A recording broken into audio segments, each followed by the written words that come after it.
Welcome back to a very special Victory Monday edition of Pax What She Said. Playoffs? We're talking playoffs, not just playoffs, but a victory in wildcard weekend to send the Packers to the divisional round where they will face off against the San Francisco 49ers.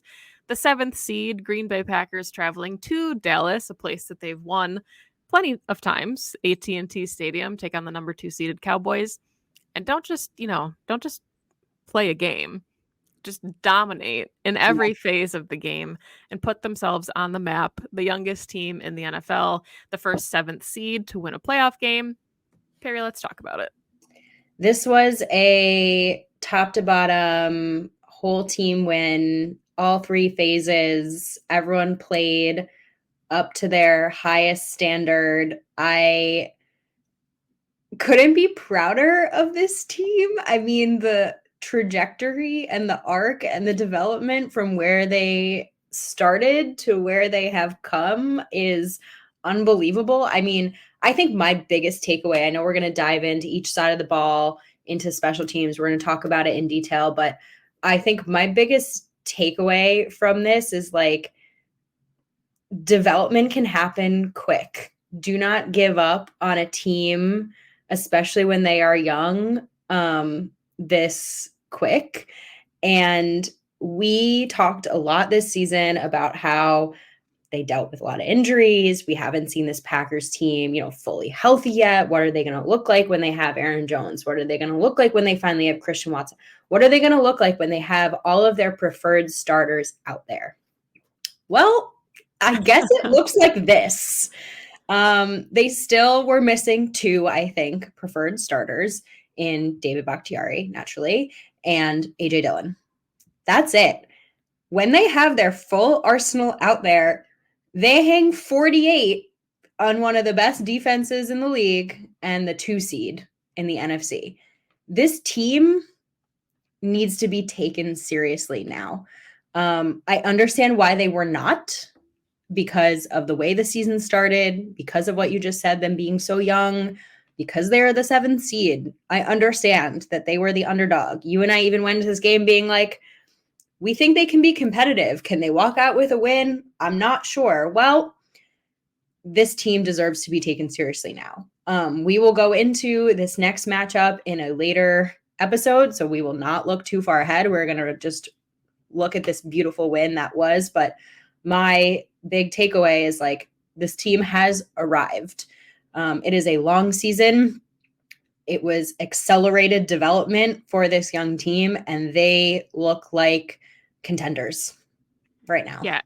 And I'm glad you talked about development and how it can happen quickly, because one of the things that we said all season, especially in that early stretch when they weren't putting up a ton of points, they had struggled to eclipse 20, 18 points, 20 points, 13 points, 17 points, 10 points. It wasn't looking good. And we kept saying, like, there's a rotating arsenal right now. Jordan Love doesn't have his guys. Everybody's kind of learning the offense. The offensive line is still piecemeal. Like, we don't know who their preferred starters are. And then when things came together, the patience actually paid off. And it's a testament to Matt LaFleur and the coaching staff. It's a testament to the young guys and the way they study. I mean, I think LaFleur has shouted out just about every single young player in the locker room saying, oh, Tucker Kraft, he's always in here studying. Oh, so-and-so, they're always, in the playbook. And that's the kind of stuff that makes this young team so special, is because they might be young, but they're doing it to a level that we haven't seen even this season. I mean, 48 points on the road in a playoff game is ridiculous. Jordan Love having the best passer rating pretty much would have been perfect for a playoff debut. Just beyond impressive stuff. And let's talk about the wide receivers first, but I think we'll kind of dive into this one in a number of different ways, because there's just so much to say about every phase of this game. Yeah, I think hard work really pays off. Like you said, I mean, they have clearly put in the work, and they believed in themselves. And, we spent a large chunk of this season without a wide receiver who had an 100-yard game. Now we're going on a number of weeks where each different wide receiver has had a day where they have taken off. And I think that's the beauty of the makeup of this team. You and I have said this team doesn't need a one. And we were talking pre-show about how we think that that's actually why this team is so dangerous, right? Because they have a guy who can go off in various different games depending on what the weakness of the opposing defense is. One week it's going to be Jaden Reed because they need that speed. One week it's going to be Dontavian Wicks. One week it's going to be Romeo Dobbs. And that week was this week. Him and Jordan Love, we've heard since last offseason, have had this just like chemistry and connection because they've been practicing together for so long. We were wondering, who of the second year guys was going to step up this season as the quote unquote vet. Christian, unfortunately, has been battling an injury, but Romeo has been the picture of consistency. And sometimes I think consistency can be overlooked because it's not flashy and it doesn't jump off the page. And he's not like, the stat guy, and he doesn't always find the end zone. And like I said, he's just consistent. And I feel like that consistency really just paid off in this game. He was always right where he needed to be. He found the holes in the Cowboys zones. And that's not to say that he wasn't helped out by his teammates, right? Christian Watson being back was huge to take defenses away with his speed. Jaden Reed still being on the field is important, even if he doesn't get a catch. We'll talk about the run game, but like the run game being as potent as it was in this game, also really important for stretching this Cowboys defense. But Romeo he had 6 targets. He caught every single one of them, 151 yards. He even got a tud. Just again, the picture of consistency is sometimes all you really need. Yeah, and I'm glad you mentioned, the Christian Watson thing because there were a couple times where he's pulling, the safeties into the middle of the field and then Romeo Dobbs leaks out and picks up a huge gain. So just the impact that all of them have for their different roles on offense. And not to oversimplify, but you look at the Cowboys and what they've done with like CeeDee Lamb is incredible, 1,700 receiving yards, like just a top tier player, one of the probably top 5 receivers in the NFL. The Packers were able to mitigate him in this game, and they needed someone else to kind of step up. And it was hard to make that happen for the Packers offense because they don't have like a true one. Cowboys, let's say, they're like, hey, we're going to game plan for Christian Watson. That's when you get the Romeo Dobbs game, and even if you're game planning for like the Jaden Reed end arounds and his speed, then all of a sudden now you have to account for Dontavian Wicks in the middle of the field. Like there's just always someone available, and it's okay for this offense. And the way that Matt LaFleur has designed the offense, you don't need a CeeDee Lamb necessarily. Would it be great? Sure. Could one of the receivers be that guy? Sure. Like we haven't, but the offense gets to spread the ball around and everybody's making the most of their opportunities. Yeah, and I think because they spread the ball around and because you have to game plan for so many guys, you have to respect the decoys. Mm-hmm. And I tweeted this out, and it's so true. Like you said, I mean, Christian Watson and Jaden Reed were really just decoys in this game. But because between the two of them, right. But because you've had games where they both have gone off, you still have to respect it. But then you have, like you said, Romeo Dobbs and Dontavian Wicks and the 2 tight ends, Tucker Kraft and Luke Musgrave, who we'll talk about too, who both had multiple catches for 52 yards and 15 yards respectively, right? They went heavy personnel in this game, I think, because they really wanted to test this Cowboys run defense, which is their weak point, right? We knew going into this game, if you can get the ground game going against the Cowboys, like Dan Quinn's going to give it to you. And even when they were up, the Packers were up multiple scores. You know what they want to do is run the ball down their throats, and the Cowboys are still giving Aaron Jones light boxes, which is like, Dan Quinn, what are you doing, right? The Packers offense were able to do whatever they wanted against this Cowboys defense. I mean, literally carved them up.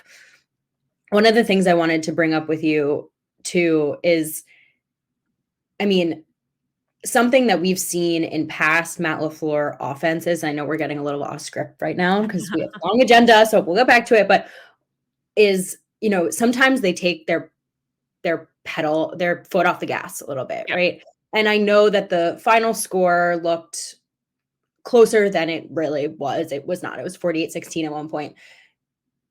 This team, this offense was all gas. all game. I mean, Yep. especially in that like final, I think it wasn't even the final touchdown, but the tight end leak touchdown to Luke Musgrave. I mean, Matt LaFleur is just laughing at this point at Dan Quinn. And then that final touchdown to Romeo Dobbs. It's like, we are going all gas now, absolutely not letting up. Like, we are going to ram this down your throats until the clock strikes 0. And I know, at the end of the game, like I said, they kind of let the Cowboys hang around a little bit, but that's something we haven't seen from, I think, a Matt LaFleur led offense in the last couple of years. And I loved seeing that. Yeah, and I mean, I think one of the things too that really stands out in this game was the fact that, and I don't know, maybe you felt differently, but to me, I was watching it and there was never a time where I was like, I don't think that this Packers offense can score. They went down the field and they put up 7, and I was like, great, that's how you have to start. 8-minute drive to open the first quarter. I was like, perfect. This is what you need. You get Aaron Jones involved early. You maintain time of possession. You stop the number one offense by keeping them off the field. Like, check, Yeah. check, check. We're going through it.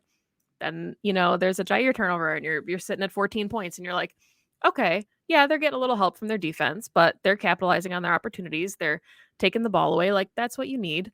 No, there was never a time where the Packers got the ball and I was like, 3 and out here. I don't know. It's going to get pretty dicey. Like, to have that confidence from your young team on the road in such a hostile environment in the playoffs, for this team to go out and put up 48 points, and I know a couple of those were on defensive turnovers, but still, just to put up 40 plus just Yeah. really says a lot about the dedication, the way that they were like prepared for this. And yeah, had a lot of confidence in this offense and what they were Yeah. able to do. Absolutely. And even when the Cowboys punch back, right? Like, the Cowboys scored their Yeah. points.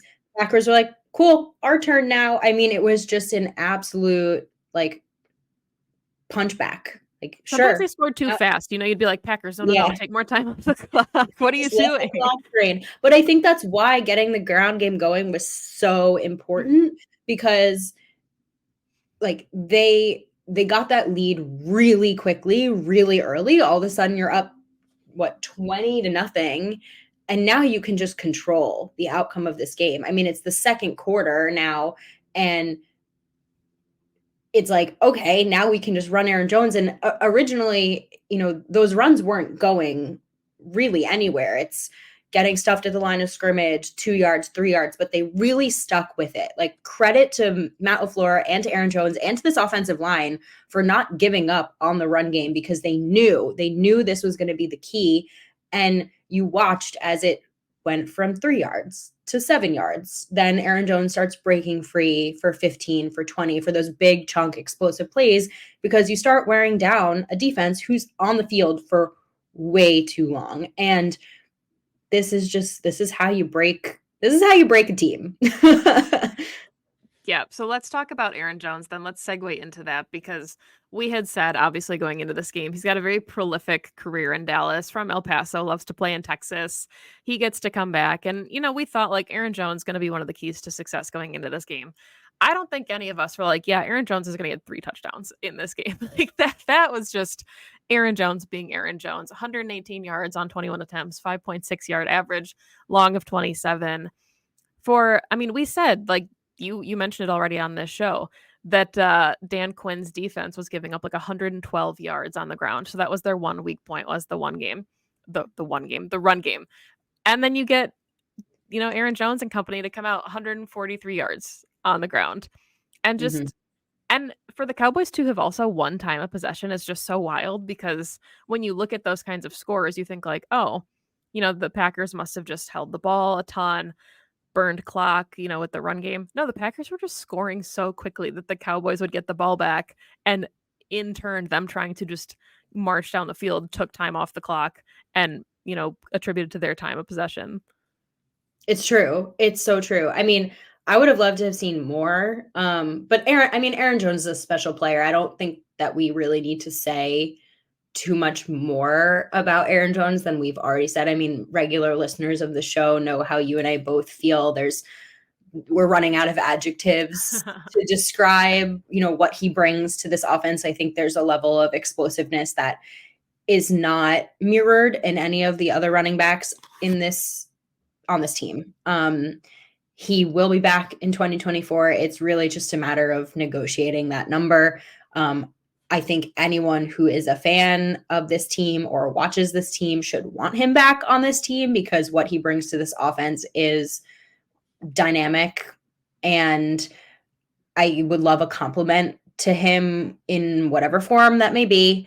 But I think also kudos to this offensive line. I mean, I thought I did a little rewatch this morning because why not? Fun.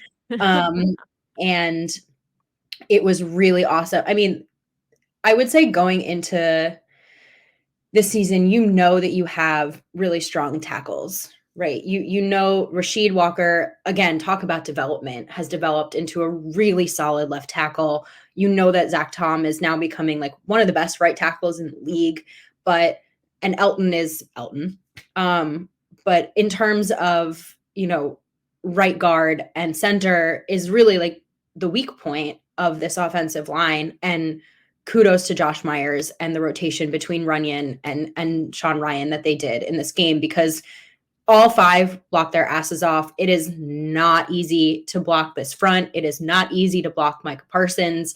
They all got involved. I think, like I mentioned before, they did heavy personnel. They very often had two tight ends in there, not just for chipping and pass protection, but also for run blocking, right? Luke and Tucker Kraft have become excellent run blockers for Aaron Jones. So it was basically like a 7-man front to get this run game going. And I really think it was the difference in this game.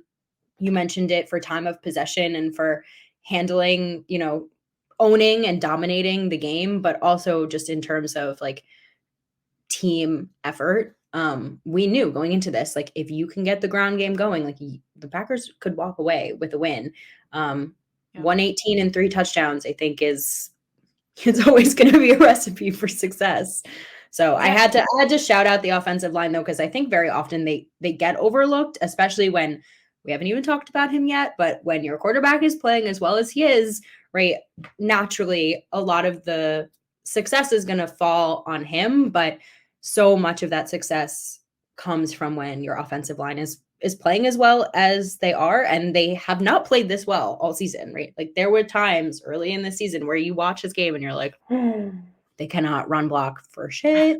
They could not get anything going, right? And so we talk a lot about development, and I think getting the best 5 out there was a process, and they look really good right now.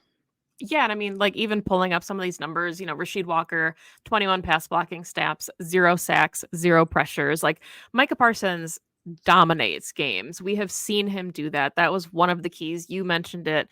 They were going to move him around. He was going to attack from all angles as he does. And Rasheed Walker and Zach Tom just completely stonewalled him. And even, when Jordan Love had the pressure in his face, which we will talk about in just a second here, but I did want to pull up these numbers because I just thought they were beyond impressive, talking about your left tackle and right tackle of the future and what this offensive line looks like in 2024, the season, not the year. We are in the year, but not to look too far ahead, but they got some good ones. Rasheed Walker's pass blocking grade from PFF, 88.3. That's ridiculous. Zach Tom's run blocking grade, 91.4.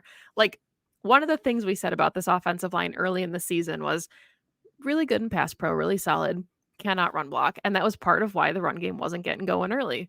Then you see Zach Tom out there and you're like, oh my God, he is a people mover. And these are such exciting developments for a young offense that looked pretty good in the passing game most of the season and struggled in the run game.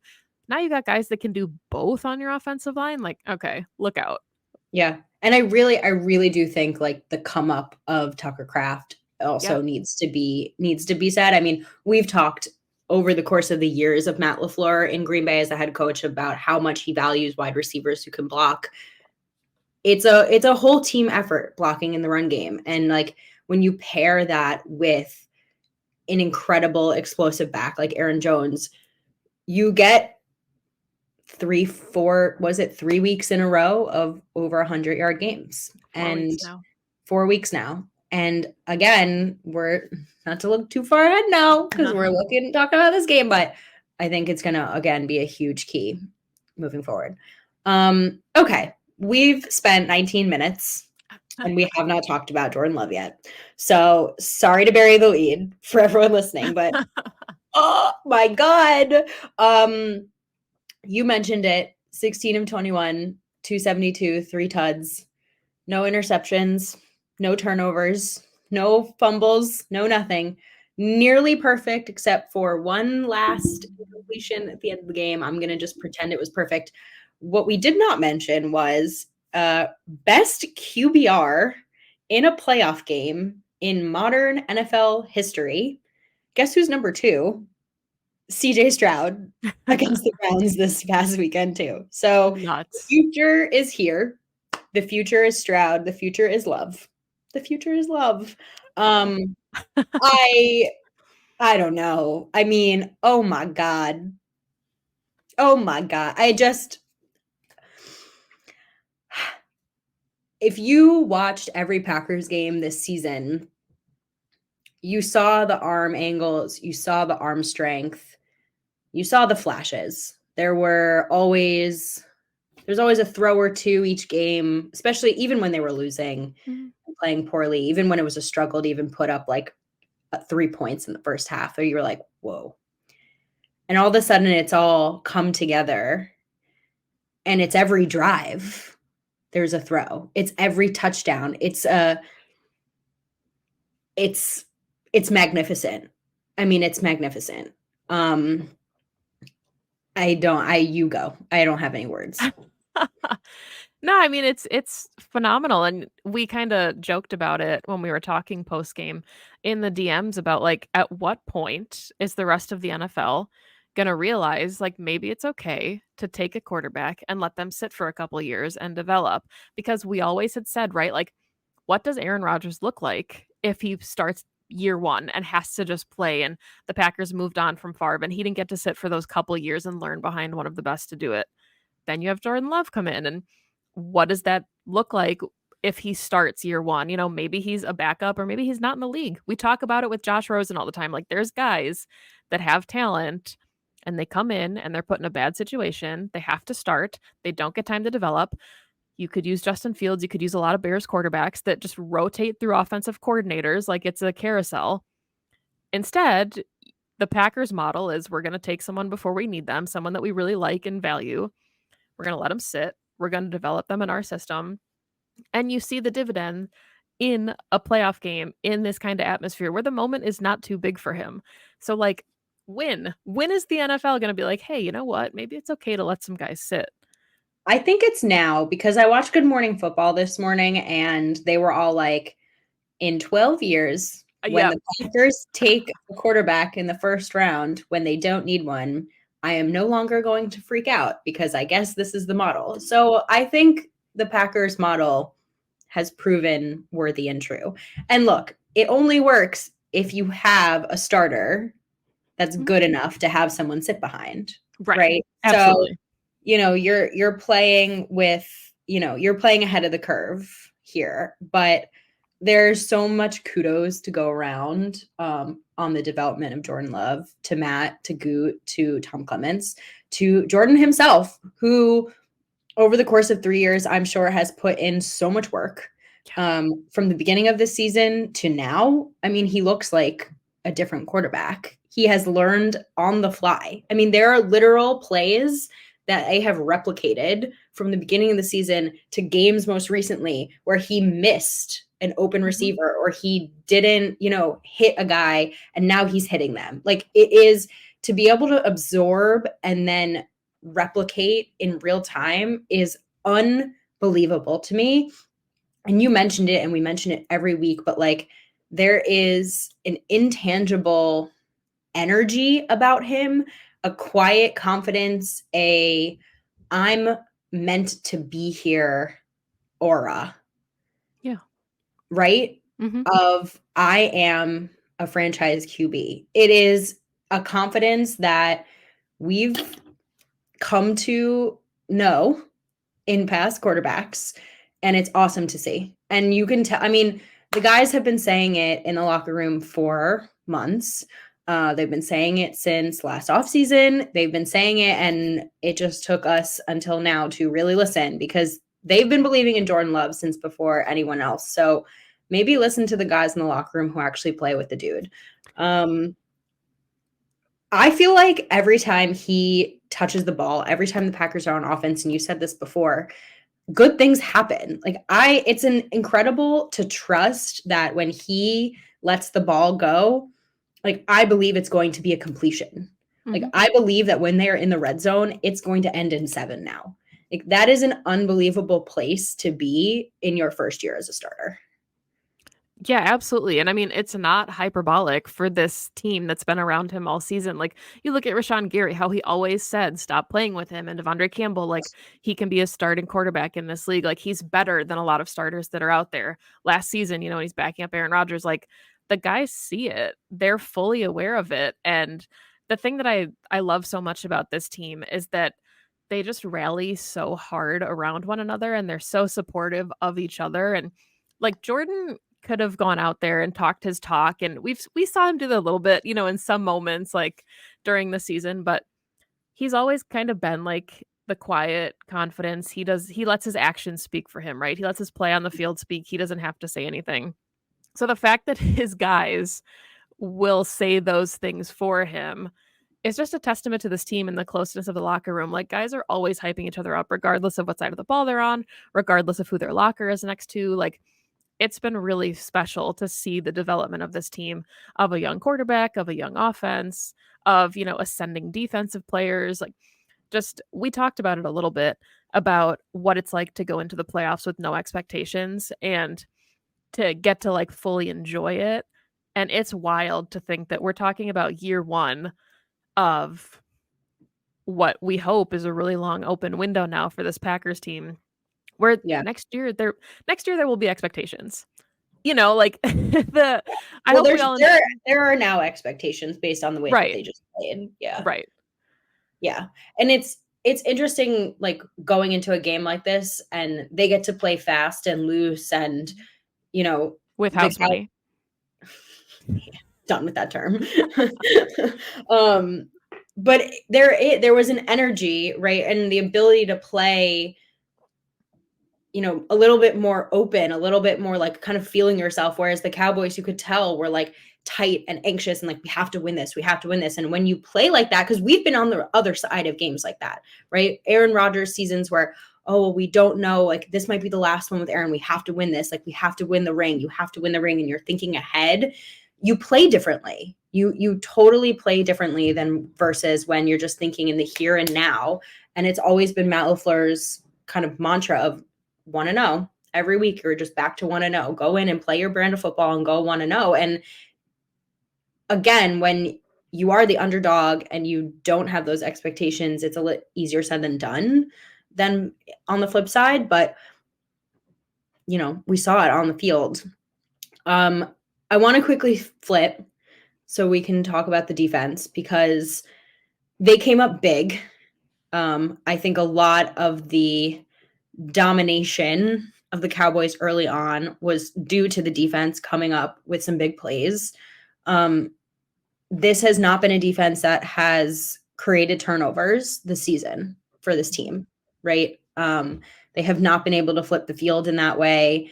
And yet, in the moments where it was needed, you get your star cornerback back. And right off the bat, he comes up with a huge turnover in great field position, which was just an awesome athletic play. And I mean, one of the knocks against Ja has been he's a great coverage corner. He's great, he's sticky, but he's going to make a PBU, but he's not going to grab the interception. Well, joke's on you.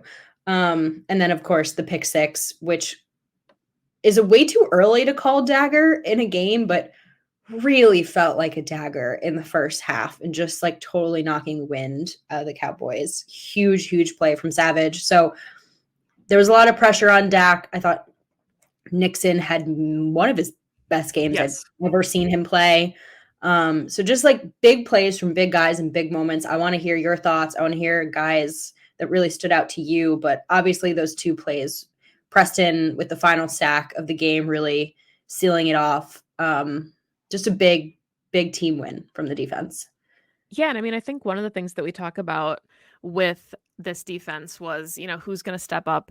in a big moment. And Rashawn is always generating pressure. Preston basically called game. It was like, we're not doing this anymore. We're not just going to let you guys keep marching down the field, coming up huge in that moment. Like, I agree. Darnell Savage had a fantastic game. Ja had a really good game. Keyshawn Nixon, I'm glad you mentioned him because I was going to say I thought he had possibly one of his best games as a Packer. And we said, like, the slot is going to be incredibly tricky. They're going to put CD in there at times. They're going to try and line him up against like Quay Walker, Isaiah McDuffie, Devondre Campbell, and they did occasionally. I don't think the stat line is indicative of just how dominant this Packers defense played. I mean, because if you look at it, right, 37 first downs from the Cowboys, 510 net yards. Like, that is a track meet. We're talking about a team going up and down the field, but it never once felt like it was out of Green Bay's hands. It felt like the defense was doing what it needed to do to get off the field and win the game. And just, yeah, really nice pass rush all game. Lucas Van Ness still having a really nice rookie season. Carl Brooks ascending.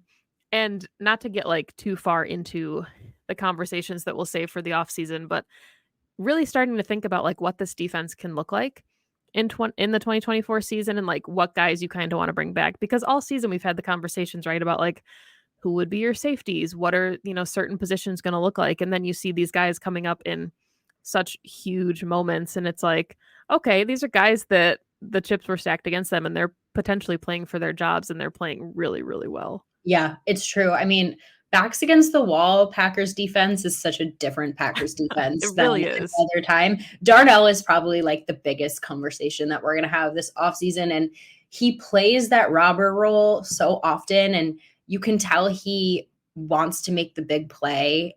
And because of that, he sometimes whiffs on a guy, right? And misses. And that was his knock in college too, right? Like, he's a big play chaser.